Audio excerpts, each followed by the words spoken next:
We first started at Tipping Point when there was a hole in the ceiling that had to be repaired. They still had items in the factory that had not been scraped off the floor.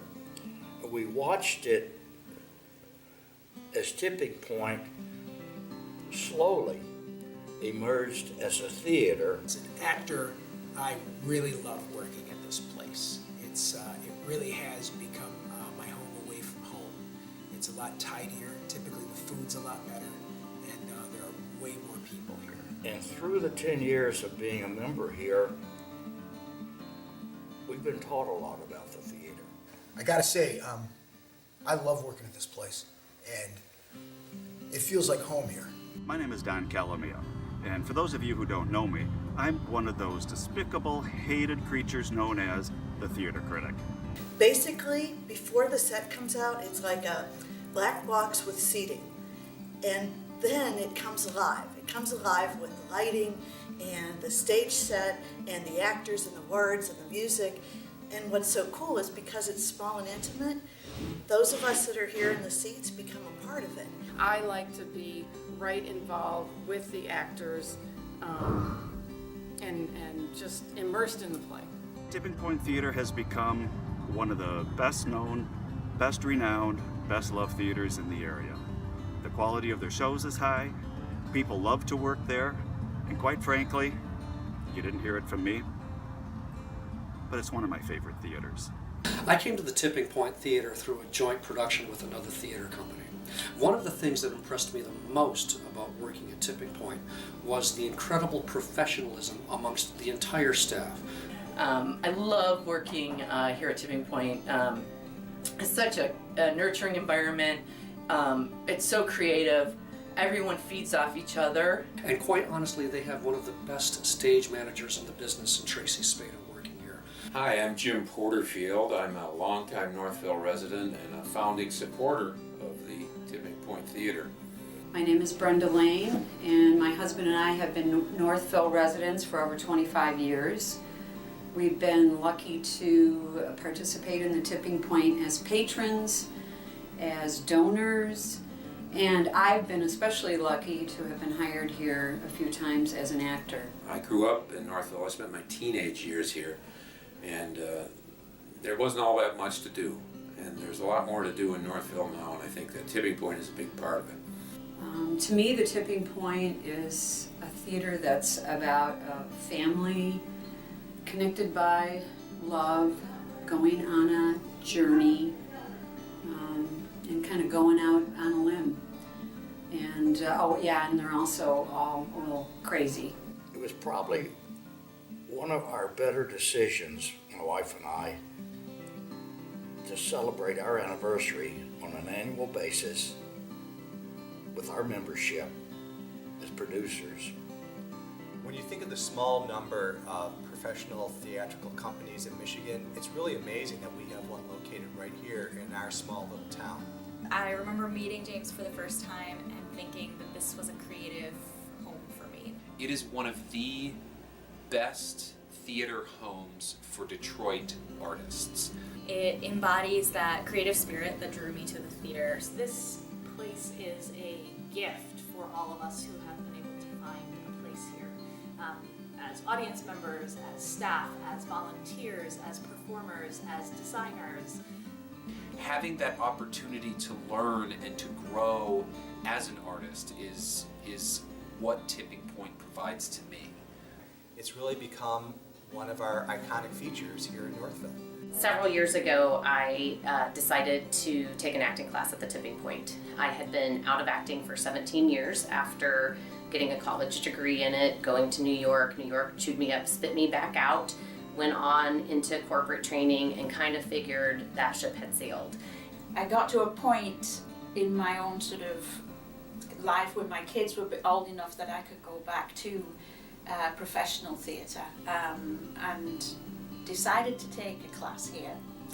And at the end of the scene study class, James and I were talking and saying goodbye, and he asked me if I was going to audition. It provides a place for creative people to create. And off I went to general auditions, and that was about 3 years ago, and I really haven't stopped working since. And just make you feel at home. And I think that's the reason why, you know, I like to come here. I've been at several different theaters, I've been in lots of plays, I've met a beautiful community of people, and I really think it's thanks to the Tipping Point. So that's my favorite thing, I think. And James. Which is true. The other standout for Tipping Point Theater, it's the audience. You guys are the best. I mean, I don't know if I've ever encountered a more honest audience than Tipping Point Theater audiences. If I had to describe Tipping Point audiences, I'd have to say that they are some of the kindest, most generous people, certainly from an audience point of view, that I've known over the years. Between the audience there to support the actors, but the actors there to support the audience. And it's that relationship that, to me, really makes Tipping Point Theater home. I think you've got an audience here that comes back show after show. They appreciate what we do here. They love the choices that you've made for shows here. And I think this audience that comes in here more than most theaters is really ready to see a show when they come in here. Buy your tickets early because they tend to sell out faster and faster each show. I'm Angie Kane-Ferranti, and I will be directing The Man Who Shot Liberty Valance here at Tipping Point this season. What I think is special about Tipping Point, without a doubt, is the people. My favorite thing about TPT, I think actually is the volunteers that show up and help make everything happen. It's people like James, Lynn, the apprentices, the designers, Tracy. Without their work, without their time, without their constant sacrifice, this place would not be what it is. And they have created an incredible home for people like me to create work in. And for that, I am extremely grateful. There are theaters all over the place in Michigan, but nobody has volunteers like Tipping Point does. The people who volunteer at Tipping Point are some of the most loving, kind, giving, genuine people that I've ever met. There is an intimacy and a warmth and a supportiveness that runs through every aspect of the theater. It has always felt like home. There are 2 dressing rooms, and we had 4 actresses at our play, and we all chose to squish into one dressing room. Yeah, I didn't have brothers growing up, and so there was such a brotherhood between Pat, and Brandon and myself. It was just such a rich, rewarding experience to have that sense of sort of brotherhood with these guys. Over the course of our 3.5-week rehearsal period, we had become a family, and we were 4 sisters, and we didn't want to be apart from each other, and nobody wanted to choose a different room. It's the anticipation of what this talented group of actors, of creators are going to put together, and waiting to see how they're going to interpret something, how they're going to share that experience with all of us. Because I did my apprenticeship here, the door is always open to me. I've asked James for help with casting, with using the space after I left my apprenticeship. It's our theater. We go to a lot of other theaters, but this is our theater. Just before we would go on every night in Kings of Unionville, I learned something from Dave Davies and some others there that had done improv a lot, and something I never really had the courage to say to another actor, but I heard it a lot at Tipping Point. And Which that is, was? I've got your back. I love that. I got your back. You've got our backs. And we've got your backs. We love it, and it just gets better.